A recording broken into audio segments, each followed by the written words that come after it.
3, we're going to reconvene back into open session. First item on our agenda, Mr. McCutcheon will lead us at our invocation, followed by some Mrs. Starnader with our pledges. Let's pray. Lord, we thank you for this day. Please help us and guide us today as we make decisions for the best interest of the district. We want to lift up the family of Ron Wright today, state representative of Texas, and everything he's done for us. Please be with his family, give them peace and comfort as they deal with his loss. Help us to keep your son number one in everything we do. We ask all these things in your son's holy name. Amen. Amen. Allegiance to the flag of the United States of America and to the republic for which it stands, one nation, under God, indivisible, with liberty and justice for all. Honor the Texas flag. I pledge allegiance to thee, Texas, one state, under God, one and indivisible.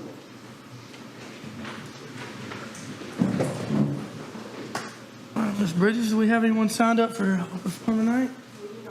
Okay. Moving on, our HR report. James?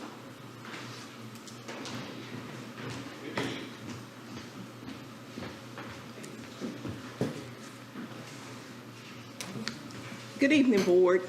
I would like to ask that you approve the hiring of 2 teachers and that you approve the administrator contracts as discussed in the personnel report presented by the superintendent in closed session. I also ask that you approve the position request for special populations as discussed.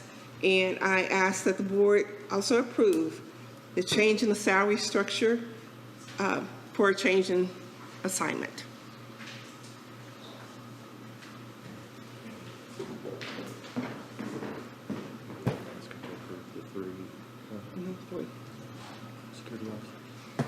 I don't have the security officers. Did you want me to ask for that? Okay. I would also like to ask for approval for the new security officers. Okay, Board, so we have items A, B, C, and D under Human Resources. At this time, I'll entertain a motion to approve Human Resources items A, B, C, and D. So moved. Motion by Ms. Ms. Starnader. Second by Ms. Timmerman. Is there any other discussion? All in favor say aye. Aye. All opposed say nay. Motion carries 6-0. Thank you very much. Thank you. Okay, Ms. Bridges, I believe we have some recognitions tonight. We do, and Mr. Moore, you can go ahead and start that video back there.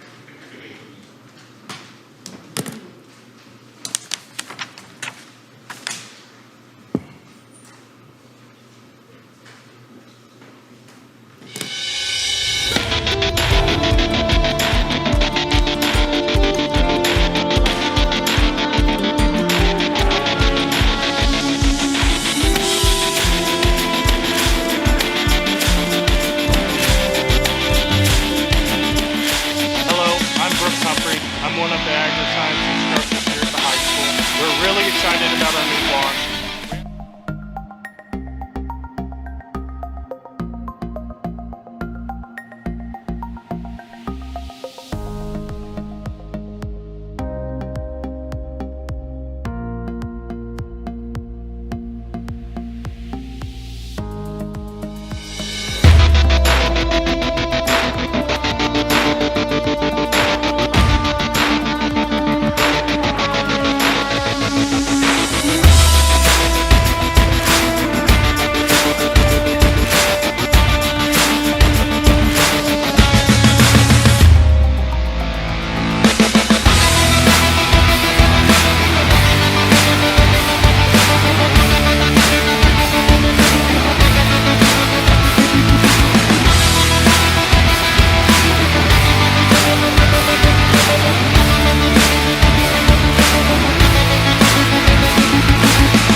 thank y'all very much for letting us show that video. We took that video out to the junior highs the last several weeks and used that as a recruiting tool to get the kids in junior high excited about the programs we've got. We're really proud of what we've got, if you couldn't tell. Fantastic programs there, beautiful facilities, and amazing teachers that I'm going to bring out here, and I'll introduce them once they all come out. I just want to say a couple of things about the CTE programs and the teachers that we've got here. We've got 24 unique programs in the district. About 90 unique courses, so across Global High School, Waxahachie High School, and then we've got several junior high level classes.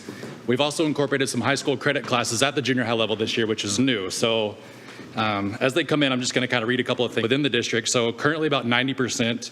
We've got about 98% of our kids that have ever participated. So some kids got into it and then figured out they wanted to go a different pathway. So that's even great. I like to see that. So almost every kid has gotten into our programs at some point. So our goal is to get 100% of our kids. I'll settle for 98. That's a pretty good number. This year alone, we've had about 260 students earn, or 260 certifications earned within the CTE programs. One of them was in automotive. We've got an instructor here, Mr. Barrientos. He's had about 80 certifications earned in ASE in his classes this year. Chef Eglin did the meal tonight. The meal last month, you guys got to enjoy that. So thank you very much again for your students for taking on that. Health science, Miss Miner has worked tirelessly to get her students into some rotations, which in the middle of a pandemic, doctor's offices are not open, but she was able to get placements for our kids, which is huge for them because they're getting experience in the workforce, which again, I know that was not an easy task. Mr. Warren, last year, we wanted to recognize him last year for the work that his robotics team did over at Global. We didn't get a chance to because our meeting got cut in March, so didn't get to have that one. Ms. Craig has taken on some some high school credit classes at the junior high this year. She's got great numbers across the district, probably the most popular campus at Coleman. Unfortunately, Mr. Andrews said he wants to take her job at the end of this year, so we'll talk about that later on at some point. Ms. Gibson, brand new teacher this year, so not only new to the district, new to teaching, she's on 3 campuses throughout the day and then still finishes her day over at the high school. So she's teaching ag for us at each of the junior high campuses, floats around, and then still goes to the high school and works with teams in the afternoon. So I don't know how she does it. She doesn't look tired at all. All of her principals, she's got 3 evaluations this year, so it's kind of hard having multiple bosses, but she's done a great job, heard great feedback from her principals. Ms. Zavala has done a fantastic job with the health science programs at the high school. District-wide, we've got about 600 kids that are in health science. About 400 of those are over at the high school, a little more than 400. She's done a fantastic job growing that program. So I'm going to have to start turning health science kids away. I've got about 100 kids next year that are ready to sign up for health science, which is a great problem to have.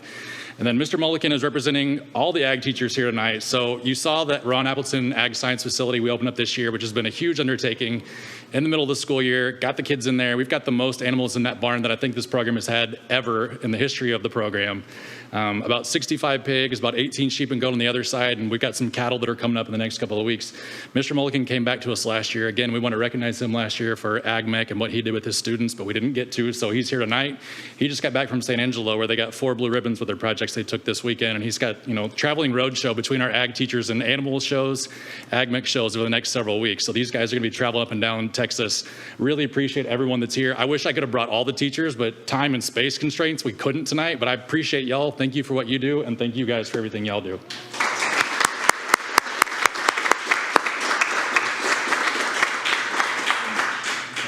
Can I get y'all to face the audience so I can take a picture of y'all? Yeah, just kind of, yeah, there you go.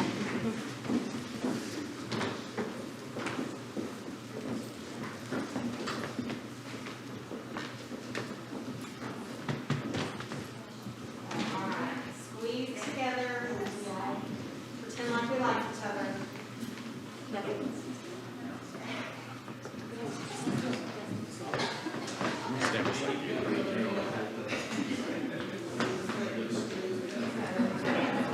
All right, ready? Everybody look this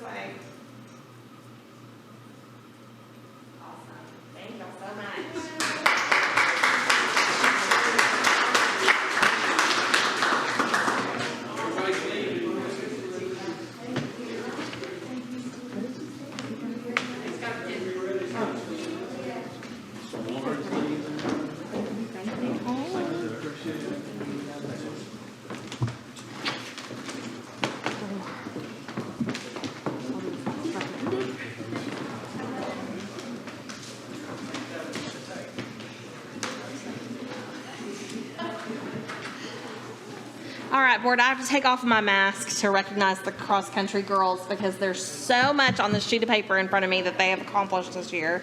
So if I can get the girls and their coach to come up. So as a team this year, the girls cross-country program ran against the toughest teams in the state of Texas week in and week out. They won their 4th district championship in a row, which is the first time in school history for that to happen for the program. They placed 5th in the Region 2 championships, just missing going to state as a team, which was their best finish in school history. They had 4 runners finish in the top 30 in the region. The 3 girls that you see in front of you this evening, 3 athletes you see in front of you this evening, they competed at state. Emily Jones ran a time of 18 minutes, 14.6 seconds, putting her 2nd all-time in school history and has the fastest freshman time in school history. She also ran the 2nd fastest time in school history in the 2-mile with a time of 11 minutes, 48.6 seconds. She was the runner-up at the District 11 6A District Championship. She placed 17th at the 6A Region 2 Championship. She qualified for the state championship, and she was first team all-district. Allison Moore ran a time of 18 minutes, 33 seconds, putting her 3rd all-time in school history. She also ran the 3rd fastest time in school history in the 2-mile with a time of 11 minutes, 54.2 seconds. She was 4th at the District 11 6A District Championship. She was a 4-time regional qualifier. She placed 12th at the 6A Region 2 Championship, qualified for the state championship, all region and cross country, and first team all district, and she was a team captain. Emma Curry broke the 5K school record with a time of 17 minutes, 15.4 seconds, finished with the 3-mile school record with a time of 17 minutes, 34.3 seconds, and the 2-mile school record of 11 minutes, 12.6 seconds. She was the 11 6A district champion, her 4th district championship in a row, 4-time regional qualifier. She placed 8th at the regional championship, qualified for the state championship, and over her career, she has been a 3-time state qualifier. All region and cross country, academic all-state, runner of the year in 11 6A, and the captain of the team this year. Congratulations, ladies, and their coach.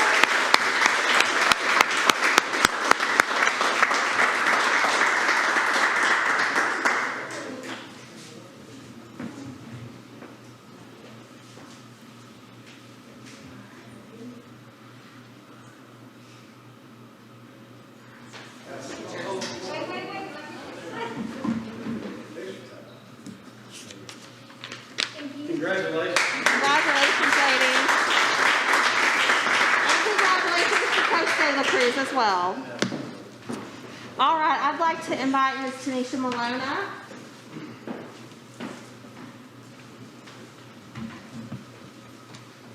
From Clift Elementary. Okay. Good evening, board. I am so excited I get the opportunity tonight to highlight one of our most hardworking staff members. This staff member is definitely a gem full of energy and a ray of sunshine. She's always ready and willing to help and does it with a smile. She's dependable and treats our campus as if it is her own home. To say the least, she's very dedicated. This staff member took on double shifts to ensure our campus was covered, clean, and that all the COVID protocols were implemented as far as keeping our classrooms clean and safe.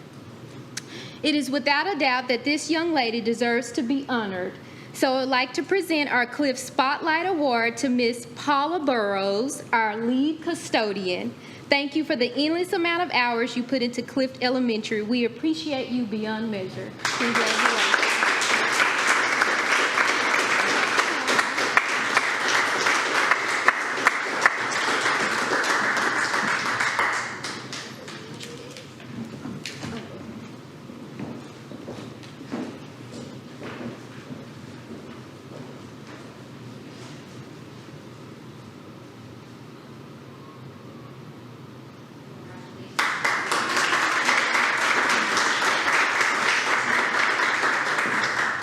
And finally, I'd like to invite Ms. Normel Gilliam from Turner Prepay to come up.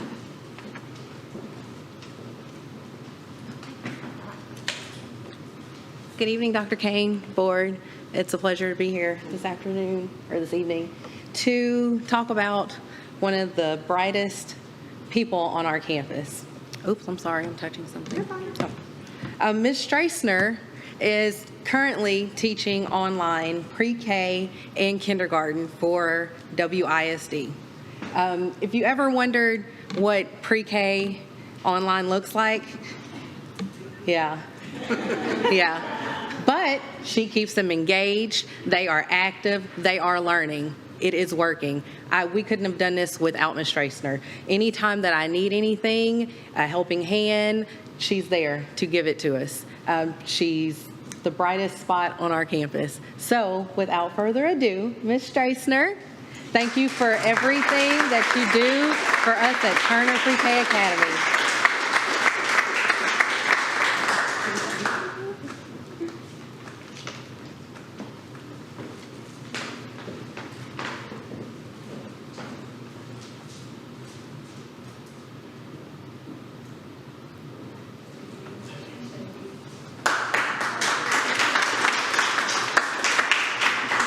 Thank you, board.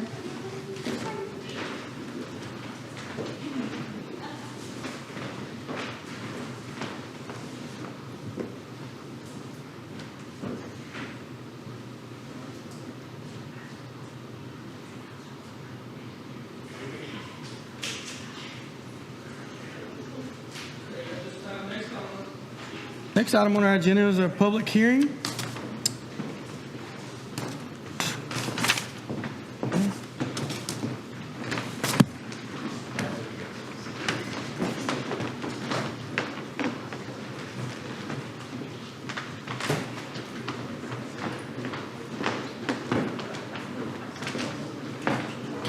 We're now going to enter the public hearing portion of the meeting for the 2019-2020 Texas Academic Performance Report as required by the Texas Education Code, Chapter 39.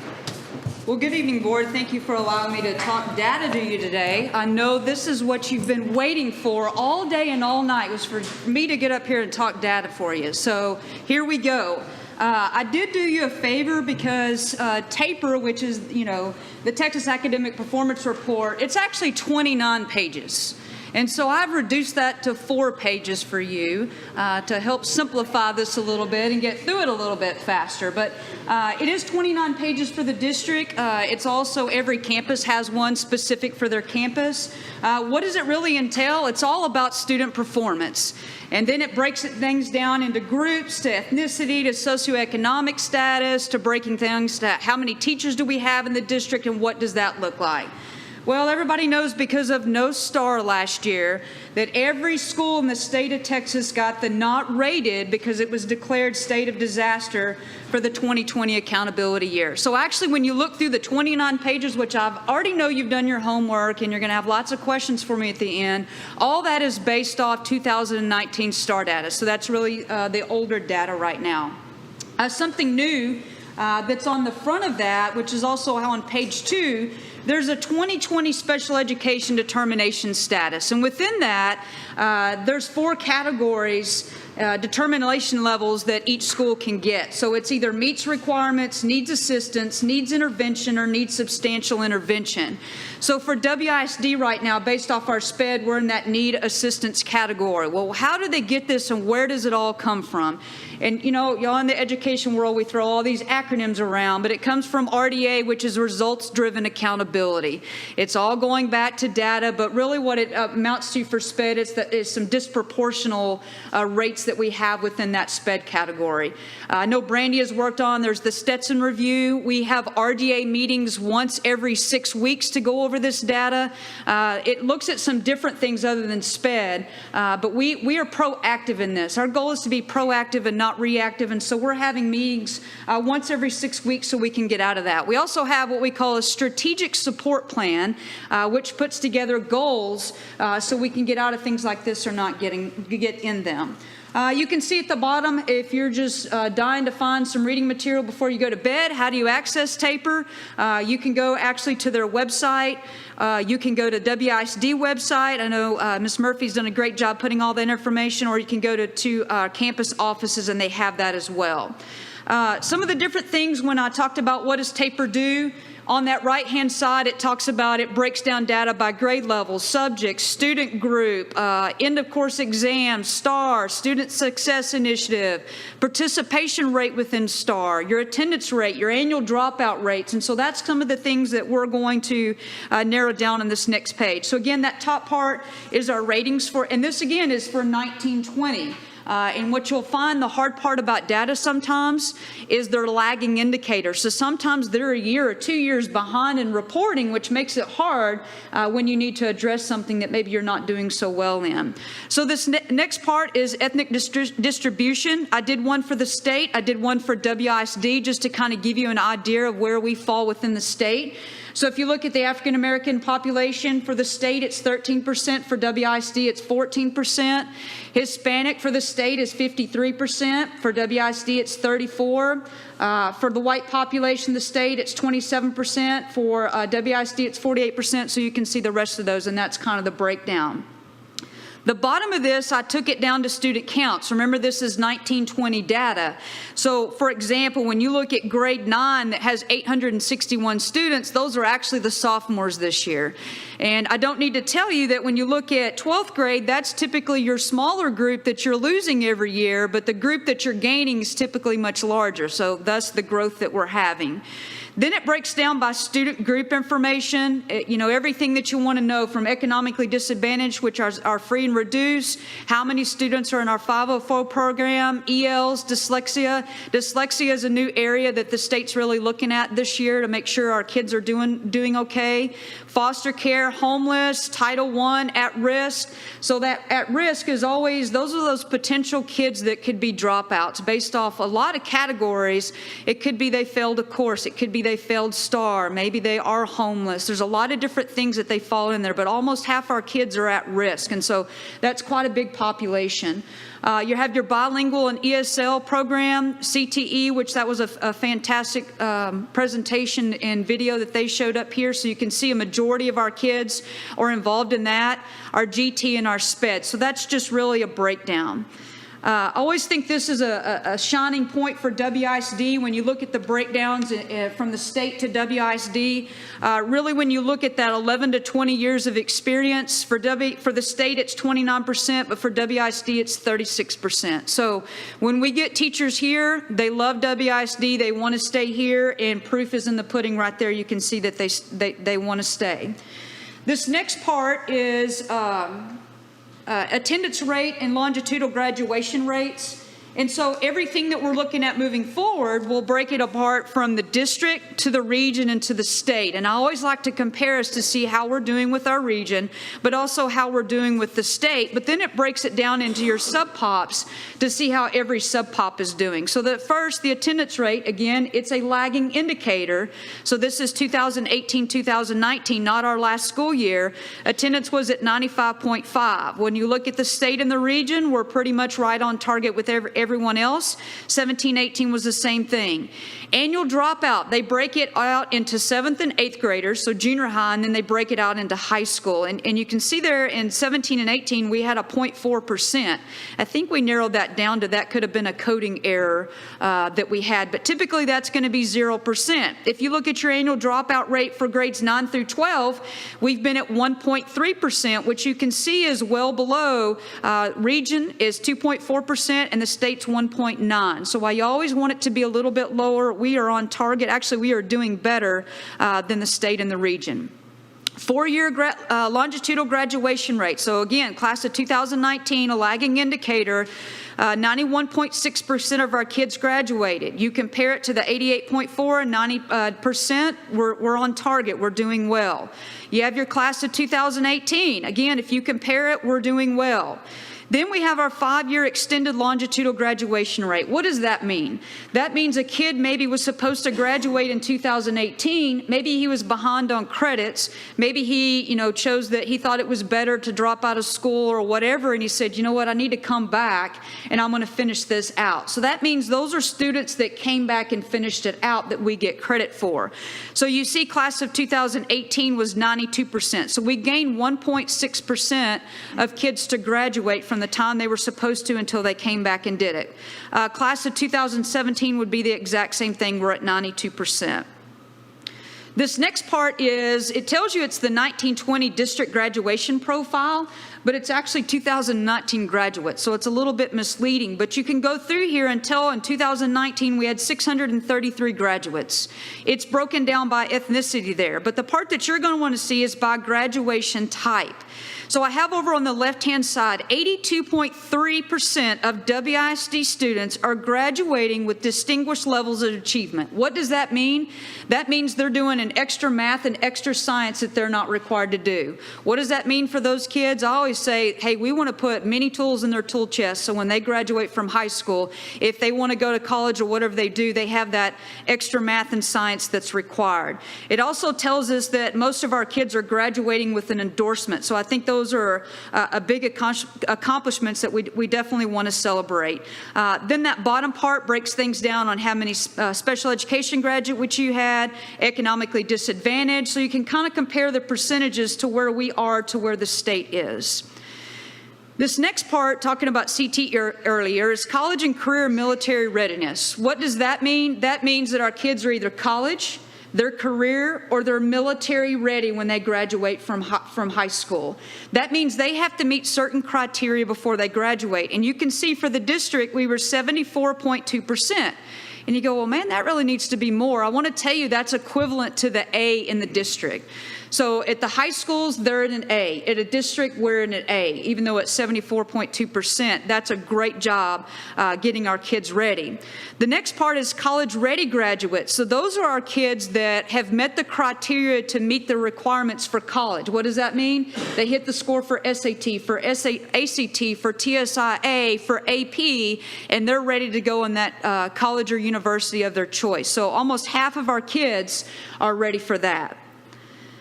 All right, then the final page, I broke things down into an SAT-ACT comparison. So over on the left-hand side, we'll look at SAT first. This is the percentage of kids. So when you look at 2018-19, 59% of our kids in the district took SAT or ACT. Well, when you look at the region and the state, we're a little bit behind, but I have some great news. With COVID out of the way, we are offering the high school as well as Global High offers SAT and ACT school day. Why is that helpful? Kids don't have to get up on a Saturday. A lot of these kids are in sports or they're in fine arts and they're doing things the night before. They get up, they're tired. They had the luxury of doing it during the school day. The next thing is accelerated instructor or testers. That means any 8th grader who takes Algebra 1 in 8th grade is required to take SAT or ACT when they get to high school. So what I'm telling you is those scores, that percentage of 59% is only going to get higher.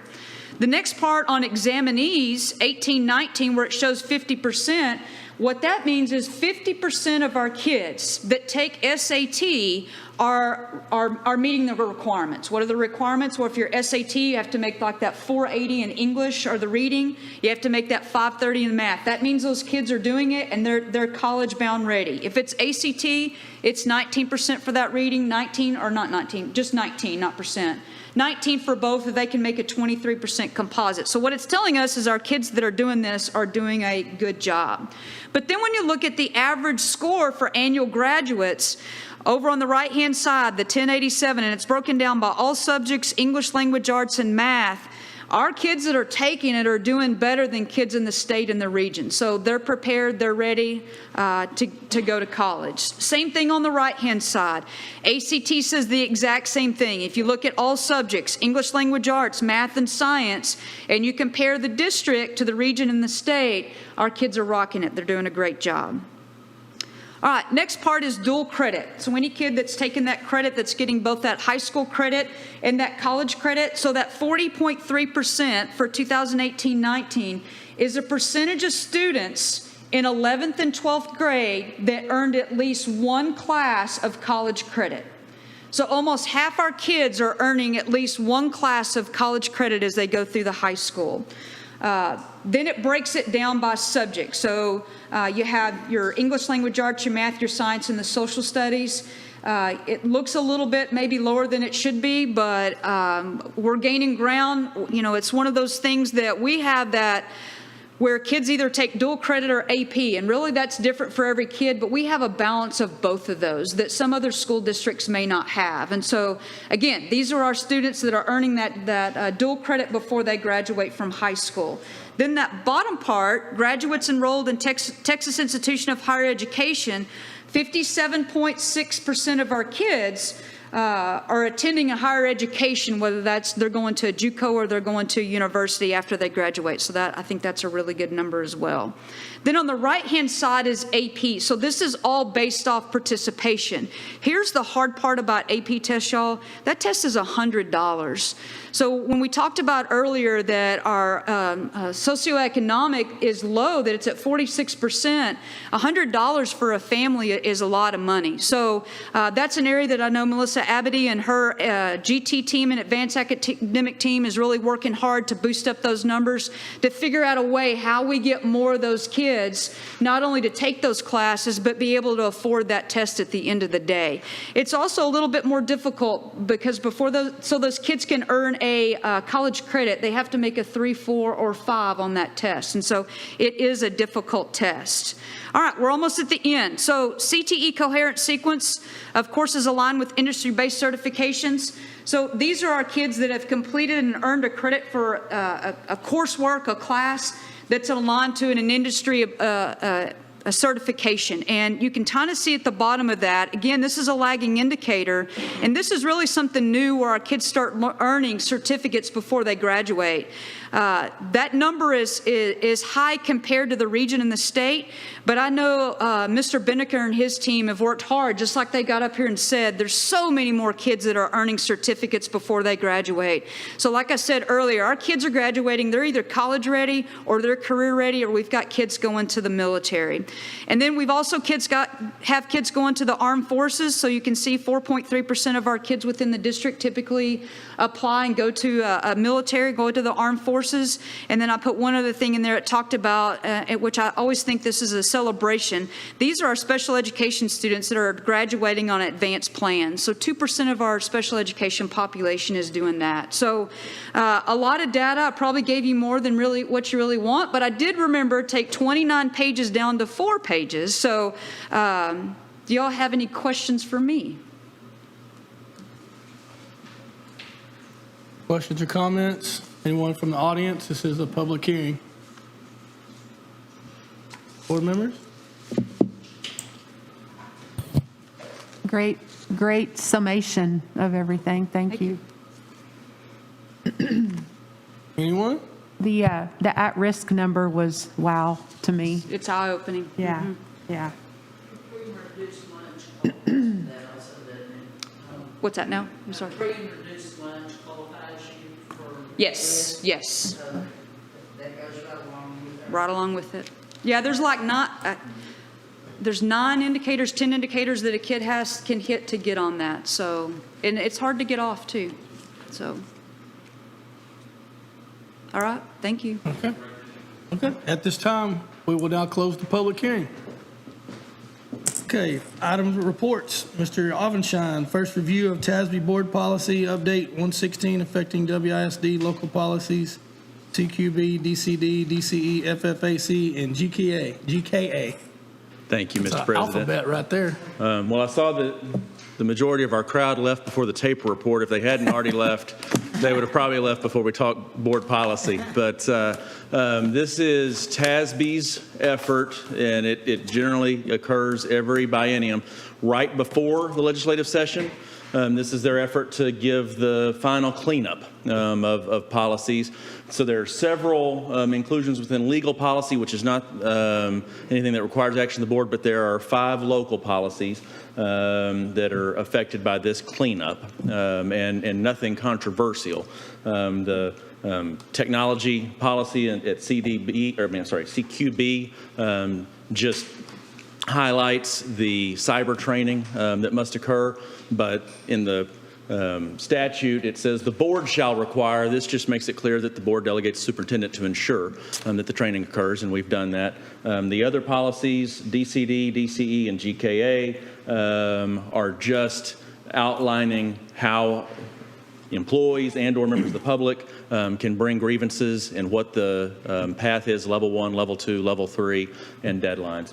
And then the policy FFAC regarding wellness and health services, it's really just taking some new guidance that the Department of State Health Services, DSHS, gave us and just aligning our practice to DSHS guidance. And this is something that TASB is giving every district in the state. So this is your first review. If you have any questions about any policy, you can certainly ask me or ask Dr. Kane. We will give you guidance, but I don't believe anything in this is controversial. I would then urge approval at the next meeting when we get back in March of these 5 things, likely in your consent agenda, because I don't believe any of it's controversial. Any questions for Mr. Alvin? Okay, thank you very much. Next item on the report, are you doing the second one? Proposed expansion of right-of-way easement to allow City of Waxahachie to widen Northgate Drive. Yes, sir. Thank you, Mr. President. And it's actually in your materials at page 444 and 445, but the city has reached out to us regarding an expansion there at Northgate Drive to take it from 2 lanes to 3, ultimately giving it a left turn lane. And anyone that's driven, that's that street that's in between Coleman Junior High and Racetrack. And traffic gets backed up. It gets backed up for our parents. It gets backed up for our staff. And so the city is planning, and here at page 445, whoops, I just went, there we go. Ultimately, what's in yellow and what's in orange is the plan. In yellow, that would take out our existing sidewalk and part of our driveway. What's in orange, and then even coming down the driveway is what the city would then be doing for us to replace. So yes, this project would involve encroachment upon our property, but genuinely this will be for the benefit of our parents, benefit of our staff, wind up giving us a new sidewalk, some new portions there of that cut, truly improve our property. All we're doing at this point is allowing the city to go forward with presenting us with a formal and final engineering plan and an amended easement that we'll bring back to you with recommendation for approval. My request to the city is please do whatever you can, move heaven and earth to get this thing started on Memorial Day weekend and get it finished by August 1. Now, that's all we can do is request. We have seen city projects before that start on August 17th, and that's not to cast any shade on our friends at the city. It just happens. But we, as soon as this request came to us, we turned around and gave them the please go ahead with haste to get back to us and get this thing working in the summer when we don't have kids on campus. Any questions for Mr. Alvin Sean? No? Thank you very much.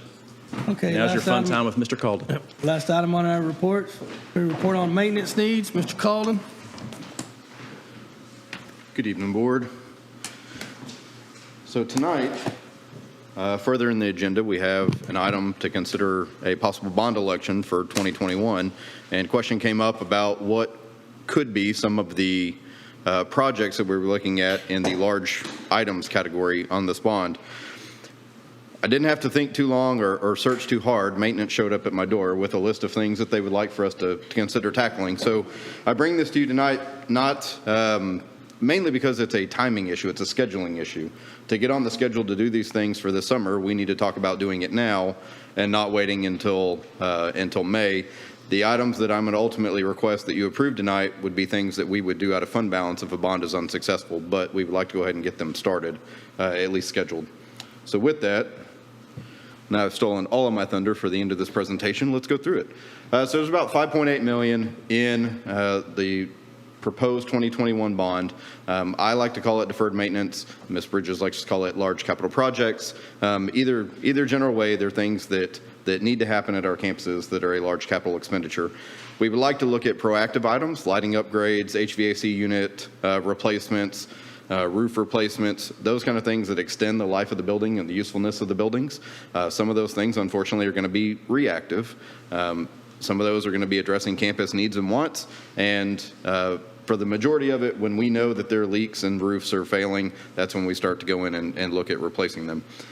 Examples, a couple of big examples. Right now, Coleman Junior High, we did sections of it last year. And realistically, the entire campus needs a new roof at this point. It's about $970,000 to have that campus re-roofed. Mr. Mott was telling me just earlier today that a 44-foot section of a seam ripped open this past week. So we're out there trying to patch it, get it all squared away, but we know that that's not a new roof and it is in need of replacement. So that would be the largest ticket item on this list of requests. Other roof needs or requests would be at Clift Elementary. There has been a leak outside of, leak's probably not strong enough of a word for that, but there's been a roofing concern outside of the gymnasium for some time. We have a proposal to fix that at $60,000. So Leaf's gymnasium has a couple of leaks in it as well. That would be about $90,000, $93,000. And then there's some areas at Wedgeworth that we need to tackle for about $65,000. All told, roof replacements are about $1.3 million. We have sought 3 bids from approved vendors, and that was the lowest of the 3 bids that we received. A couple of other district projects that we would like to do, and that if a bond is successful, we will ultimately end up using those funds to do about $150,000 to replace the roof at the old credit union building that's over there by the field at Wildman, and then also repair the hangar roof over there by Wildman as well, and then do some renovations on the inside of the hangar to make it more usable for its support services and storage function that we use it for. Couple of options, roofing projects. This is kind of the reason we're here tonight. They require a significant lead time to get the crews scheduled and get those workforces mobilized. We would love to do this in the summer and not do that with kids present. So to do that, we kind of need to get on their schedule at this point. With approval tonight, we would be committing funds for these projects, which, like I said, if a bond is unsuccessful, we would be committing local fund balance, which that's genuinely the reason that money is there. That's what we need to do with that fund balance. If a bond is successful in May, then we would spend bond funds as part of the maintenance allocation in that bond to tackle these projects and save fund balance for a different purpose later on. If the bond is not successful, we would still be meeting our 90-day minimum cash requirement for the first report, so that would not put us in jeopardy on that angle, but it would significantly reduce that excess cash that we have over that 90 days. We'll get to this one a little bit later, but my recommendation would be that with your approval, that we go ahead and schedule the projects for the re-roofing of the schools because they are educational facilities. So that would be about $1,186,000, and then hold off on the hangar and the credit union pending passage of the 2021 bond. Questions or comments from Mr. Calden? Mr. Calden, are ma'am. we going to use the techniques that we used last year? I mean, there were some roofs that we helped. Are we planning on doing that same technique, and how successful were they? Yes, ma'am. So at Findlay, we replaced the roof last year with what is called a TPO roof, which you're going to get me way out of my element very quickly, but my understanding is it's a film. It's a not transparent, but it's a plastic membrane essentially that you put over the roof, and the depth of your roofing is determined in the number of sheets that you put this roof ply down on. So it replaces that old tar and rock roof, the flat roof. We've, to my knowledge, have had very good success with it over at Findlay, and we have not had the leaks or the problems that we've been having in years past over at Findlay. So we knew it was time to replace it. A hearty thumbs up from the maintenance department. And so this would be doing the exact same. This would be going when replacing the flat roofs, the old tar and rock roof at Coleman, and replacing it with a TPO roof. We also, the sections at Coleman that we replaced last year, we did with that TPO style. And to the best of my knowledge, we've not had any issues in that area. Now, we've had some issues in other parts of the roof, but most of that's due to age of that roof. Thank you. Yes, ma'am.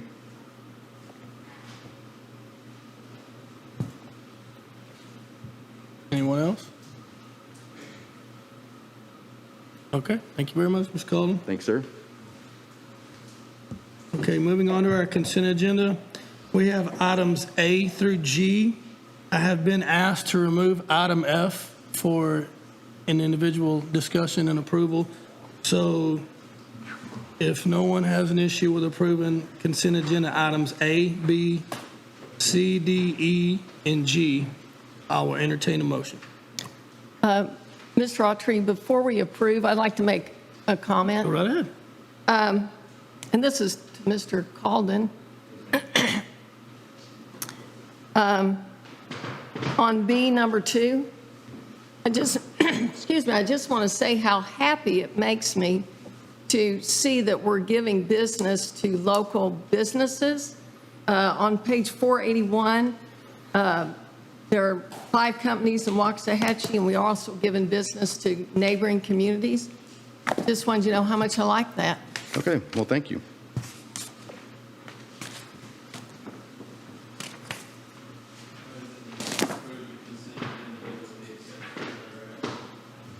I have a motion to approve consent agenda items A, B, C, D, E, and G. Is there a second? Second. A motion by Mr. Schofield, second by Mr. McCutcheon. Any other discussion? All in favor, say aye. Aye. All opposed, say nay. Motion carries 6-0. Okay, item F, consideration and action to approve a resolution requesting Governor Greg Abbott to include public school personnel in the official expert vaccine allotment panel's definition of frontline workers. The reason I asked you to pull that was just because I thought everybody listening in should hear that. And I'm going to request that you, Mr. Autry, read that last paragraph where it said, "It is therefore resolved," and that's on page 522.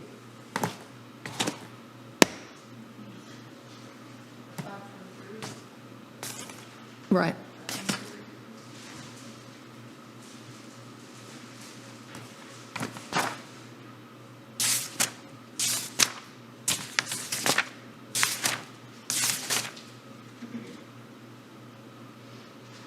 It is therefore resolved that the Waxahachie Independent School District Board of Trustees finds a substantial public purpose exists to request that the governor and the expert vaccine allocation panel designate all public school district employees as frontline workers, and further, as essential frontline workers, they be given appropriate priority in the statewide administration of the COVID-19 vaccine as it becomes available. Thank you. You're welcome. Okay, at this time, I'll entertain a motion to approve consent agenda item F. I make a motion to approve it. Motion by Ms. Timmerman, second by Ms. Kriegel. Any other discussion? All in favor, say aye. Aye. Will say nay. Motion carries 6-0. Okay, moving on to action item. Action item A, consideration and possible action to adopt the order calling for a bond election and take all necessary action thereof, authorizing the superintendent to execute the necessary documents on behalf of Waxahachie Independent School District. Yes, sir. Mr. President, this actually started last year. You know, we had a bond issue that we could not call, but we have been looking at growth, and we've been looking at what needs to happen for this district. And our student enrollment just continues to grow, and we've been told we will have 1,000 extra students next year, although the staff just this morning was talking about that we doubt if it'll be that few. When you look at the houses that are selling, the houses that are being proposed, we need to be ready. Since the last bond issue was canceled, we've held 6 forums seeking input on solutions, and we have changed our proposals several times because a lot of times we either get new information, many times we get key information at these forums that we gather data that parents suggest, have you thought about this, or have you thought about this, about that? So we have thought about everything that has been brought to our attention, and as a result, the administration is asking that you call a bond election for $127 million, an amount which would not necessitate an INS tax rate increase. and that you call it for May 1st, 2021. Comments? Questions? I know we've spent substantial time on this as a group in workshops, forums. Just, is it okay? Okay. After we vote on this, I'm assuming there will be information readily available for people to look at. And we're- Darnator, Ms. Bridges is ready to push a button. Okay. Website with lots and lots of information going up. It will be, there'll be a link in the photo rotator on the website. People can click on it and get all the information.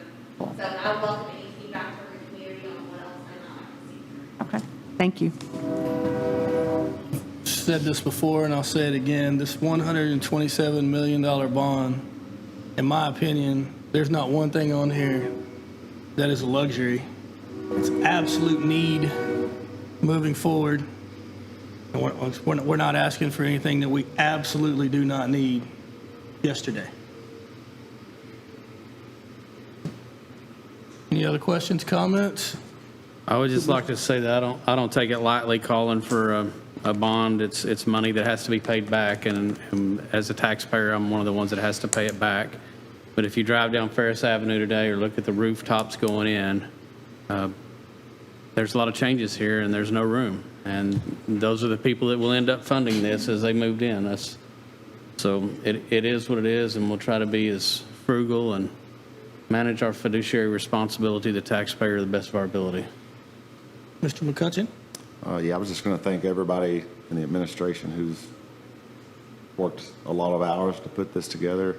The board, obviously, we've had a number of meetings, staff, and even as recent as this week, feedback from a community member, and we kind of regrouped and adjusted some things to take into account some things that were brought to our attention. So I know it's a constant moving target, but I think we've, like Mr. Autry said, we've addressed these needs, and I appreciate everybody's effort. Thank you. Anyone else? Okay. I will entertain a motion to approve action item A. There's specific language. It's very simple in your board book on how the motion needs to be stated, but I will entertain a motion. Mr. President, I move to adopt the order calling a special bond election. I have a motion by Mr. McCutcheon, second by Mr. Schofield. Any other discussion? All in favor say aye. Aye. All opposed say nay. Motion carries 6-0. Thank you, Board. Ms. Bridges is posting right this minute. We are working on our presentation. We are asking that each of you be on one of our committees to go to the campuses, to go to the community places, to be a part of that. We will be using a script because there have been questions in the past about what was said at one presentation and not at another. So we decided that we would be following a script.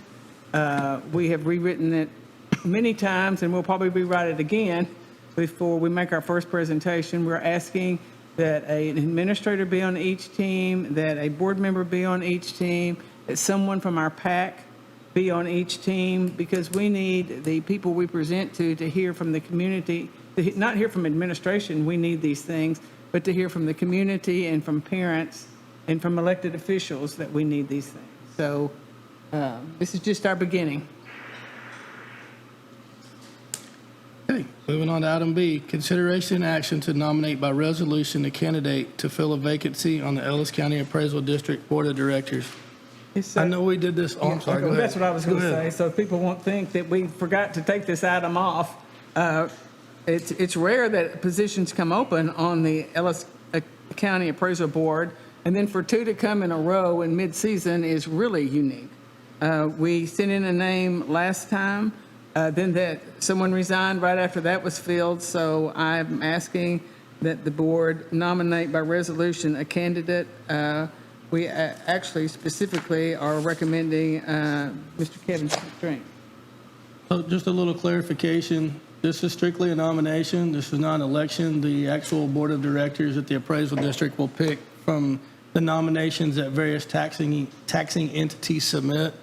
This is just to complete basically a nine-month term before the end of the year of when we will actually make a nomination to that board and will actually vote, where we will guarantee who represents us moving forward. This is just to fill in an unexpired term.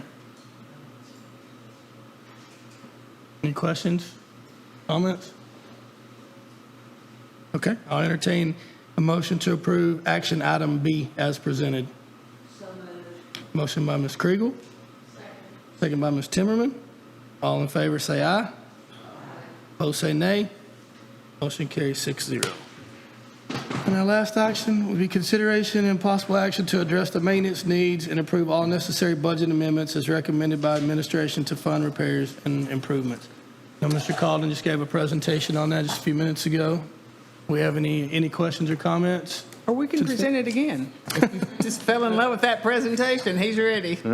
It's 4 slides. Seeing none, I will entertain a motion to approve action item C as presented. Motion by Mr. Schofield. Second by Ms. Starnader. Any other discussion? All in favor say aye. Opposed say nay. It carries 6-0. And the most important action item, or is motion to adjourn. All right, motion by Ms. Kriegel. Second by Mr. Schofield. All in favor say aye. It carries 6-0. Thank you guys very much.